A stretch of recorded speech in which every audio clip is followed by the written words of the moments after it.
Hey everybody, Liza Nishamkin, Chasing Tools here. Fun tip of the day. Everybody always asks me, how do you get the pitch off? How do you clean the pitch off? Should I put chapstick on the back of my piece? Should I put oil on the back of my piece? What do I do if there's pitch on my piece? Well, the short answer is it's okay if there's pitch on your piece. If you do it right, when you take it off your pitch bowl, the back of your work should look like that. There's a way to do that, and I've made some videos on it. Maybe I'll do a couple more. That's really easy to do.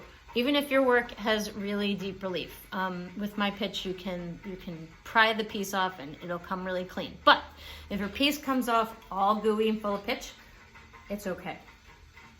Take a silicone scraper, scrape the hot pitch off of your piece as much as you can, and then wipe the back of it, the residue, wipe it with a paper towel, and then you can use a little solvent of your choice to remove any stickiness after that.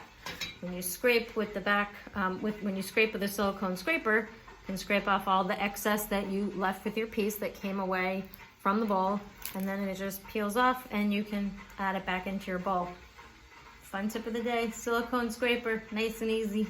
Thanks for watching.